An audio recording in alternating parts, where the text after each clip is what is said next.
朋友你好，我是雪莉，欢迎收看文史大观园。历史是一面镜子，可以照亮现实和未来，而犹太人的历史竟然就是圣经旧约中的内容。旧约不仅是宗教经文，更是这个民族的历史记录。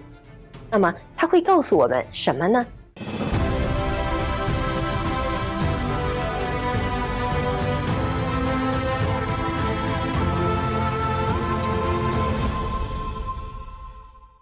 一切还得从诺亚说起。在史前时期的大洪水过后，真可谓白茫茫大地真干净。只有诺亚一家逃出升天，受到上帝的祝福，在大地上开枝散叶。诺亚有3个儿子，闪、含、雅弗。然而龙生9子，各不相同。一天，诺亚家发生了一件大事，影响至今。一天，诺亚生平第一次喝醉了酒，赤身裸体地睡倒在帐篷里。含发现了这一幕，觉得特别好笑，因为诺亚一辈子庄重守礼，这个时候却一丝不挂。含赶紧跑出去嚷嚷：“兄弟们，快来看啊！”闪和雅弗听见了，赶紧拿了一件衣服，倒退着进入帐篷，恭敬地盖在父亲身上，一眼也没看，真正做到了非礼勿视。诺亚酒醒得知这件事之后，对含的不敬感到愤怒，诅咒他说：“你是我的儿子，却对我做了这样的事，你的儿子迦南也要受诅咒，他的子孙必给闪和雅弗的子孙做奴仆。”为这事儿就诅咒儿孙，是不是太小题大做了呀？其实呢，当时的诺亚就是上帝在人间的代言人，对诺亚的不敬就是对神的不敬，这个可不是小事。含的后代呀，跟他爹简直是一个模子里抠出来的。还有个儿子古时生了宁禄，宁禄号称英雄之首，这里暗含着与佛争锋的狂妄啊。宁禄把散居各地的人聚集起来，野心勃勃地兴建巴别塔，蓝图设计成高耸入云。如果这塔造好了，他就成了欲于天公势比高的英雄了。人啊，是很容易崇拜看得见的英雄，而把真正的神搁一边去的。这就是偶像崇拜的实质，让人崇拜人造的假神。这惹怒了耶和华，瞬间让人类说起了不同的语言，增加了合作的难度。建塔这事儿就功亏一篑了。但是宁禄还是自封为王，建立了巴比伦、亚述等国的雏形。含有4个儿子，还有一个叫埃及。含这一族啊，后来迁徙到迦南和埃及那块地方去了，所以这些地名呢，就是从人名来的。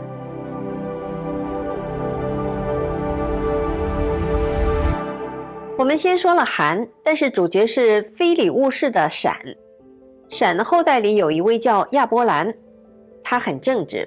他75岁的时候，耶和华显现，让他迁移到迦南去，并承诺：“我必叫你成为大国。”诺亚的诅咒似乎开始启动了。神还为亚伯兰赐名亚伯拉罕，意为多国之父；他的妻子改名撒拉，意为多国之母。亚伯兰听从上帝，千辛万苦地来到迦南，当地人叫他们希伯来人。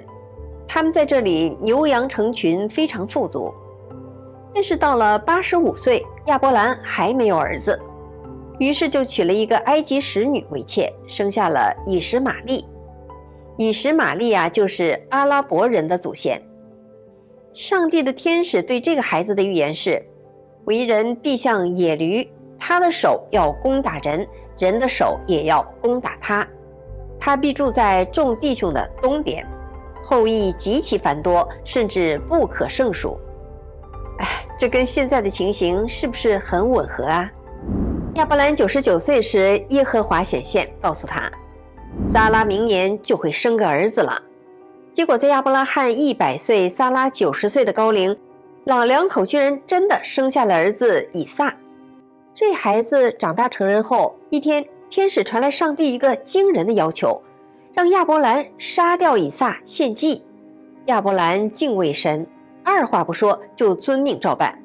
就在他举起匕首刺向以撒时，天使出现拦住了他，并传达耶和华的话说：你没有将你的儿子留下不给我，我便指着自己起誓说：论福我必赐大福给你，论子孙我必叫你的子孙多起来，如同天上的星，海边的沙。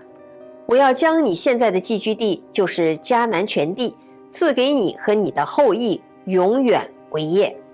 请大家记住这些话，因为这是上帝的誓言。以撒生了雅各。有一天晚上，雅各遇到一个神秘人来跟他摔跤，一直到天亮。雅各赢了，让那人祝福他。那人说：你不要再叫雅各，要叫以色列，因为你与神与人较力都得了胜。雅各这才明白，这人是位天使。以色列这个名称就这样诞生了。以撒和雅各都敬畏上帝，上帝也都曾显现与他们重申约定。雅各有12个儿子，约瑟是雅各最爱的儿子，聪明俊俏。但是17岁的时候，妒忌他的哥哥们合伙把他卖到了埃及为奴。结果凭着他的正直和上帝的帮助，在埃及做了宰相。在迦南闹饥荒的时候，他不计前嫌，原谅了哥哥们，让全家都搬到了埃及度过饥荒。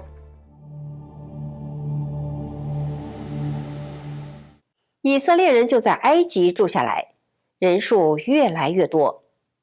几百年过去后，新的法老担心数量庞大的希伯来人对政权是个威胁，就强迫他们做奴工，甚至下令把他们新生的男婴都杀掉。危难时刻，大名鼎鼎的摩西登场了。他出生在这个落地就要死的时代，却幸运地被法老的女儿收养了。后来在上帝的指引下降下10灾，迫使法老同意让以色列人离开埃及。上帝还亲自降临西奈山，与以色列人订约，这就是摩西10诫。其中最重要的前3个戒律是：一，我是你们的神，带你们出埃及，你们不能拜别的神；二，不可崇拜偶像；三，不可假借上帝之名。百姓齐声说：耶和华所吩咐的，我们都必遵行。不过呀，以色列人还不懂，与神立约是一件多么严肃的事情，在路上就频频违约背叛，结果就是不断地遭到耶和华的严惩，以致在旷野漂流了40年。那些背叛的人都死在了路上，一个都没有进入迦南。上帝申明，带以色列人出埃及是兑现与他们先祖的约定，而不是因为他们人数更多或者性情更好。相反，他们是硬着脖子不顺从上帝，总是随着自己主意的民族。摩西去世之后，约书亚继任，在上帝的指挥下，他带领以色列人以神勇无比的姿态攻城略地，把原来迦南地上的各族几乎消灭殆尽。大家还记得吗？那些人是受到诺亚诅咒的迦南的子孙，那个时候已经是极端败坏了。以色列人在迦南站稳了脚跟，安顿下来，过上了幸福安乐的生活。但是约书亚去世之后，以色列人很快就忘记了上帝，去拜外族的邪神巴力去了。上帝就又惩罚他们，允许外族入侵。以色列人叫苦连天，上帝就差遣士师来拯救他们。士师平时掌管民事诉讼，战时统帅军队，引导以色列人正确的崇拜上帝。最后一位士师撒母耳年老时，他的儿子们不行他的道，贪得无厌，执法不公。以色列人就要求像周围其他那些国家一样立一个王。撒母耳心里不是滋味，耶和华对他说：他们不是厌弃你，而是厌弃我，不要我做他们的王。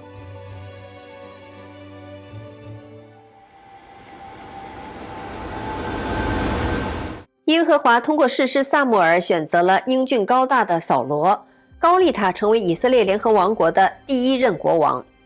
高立是希伯来人的一种宗教传统，表示受油膏浇灌者是上帝所拣选的。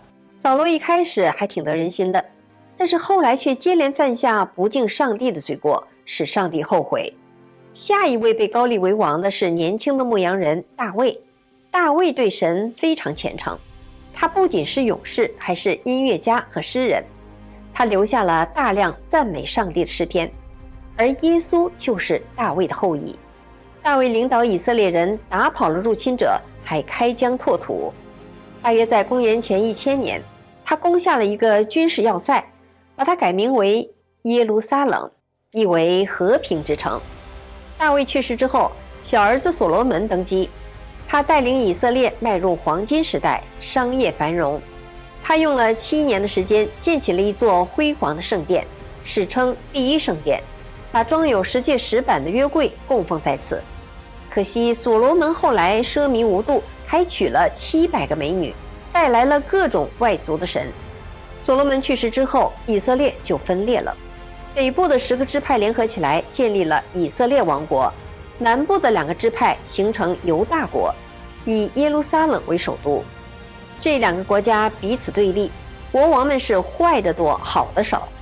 200多年后，北部的以色列被亚述人灭了，这10个支派的犹太人被流放到外地，从此消失了。犹大国多活了100多年，在公元前586年被巴比伦攻占，第一圣殿被烧毁。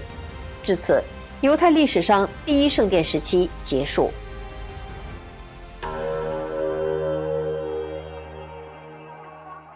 大批犹太人被掳到巴比伦，犹太人痛心自问：为什么上帝不保佑我们了？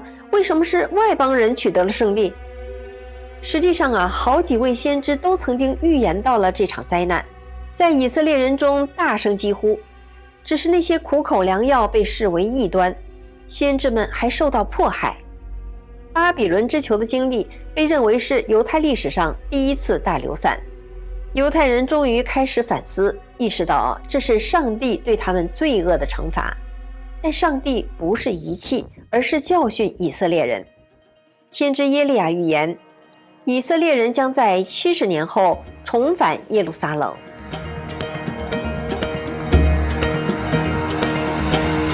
公元前539年，巴比伦被波斯所灭，波斯王准许犹太人返回家园，并兴建第二圣殿。圣殿完工的时候，距离第一圣殿被毁正好70年。波斯时期犹太人过得还算安稳，但是好景不长，马其顿的亚历山大大帝灭了波斯。之后犹太人又不得不对希腊化的王朝俯首称臣，犹太信仰受到希腊文化的强烈冲击。希腊化的统治者还打起了圣殿的主意，想把它变成供奉宙斯的地方。这一下可碰到了犹太人的底线了，他们拿起武器奋起反抗，对上帝的向心力帮助他们打出了一片天地，但是维持了不到100年。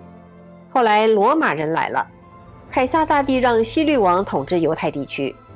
希律王以残暴著称，但扩建了第二圣殿，试图赢得民心。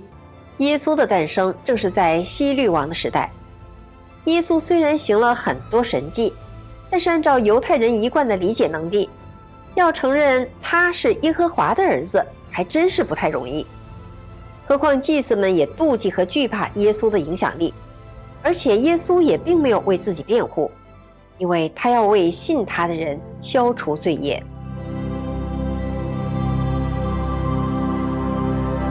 之后基督徒把耶稣的福音传遍罗马，经受住了大约250年的残酷迫害，基督教开始大放光芒。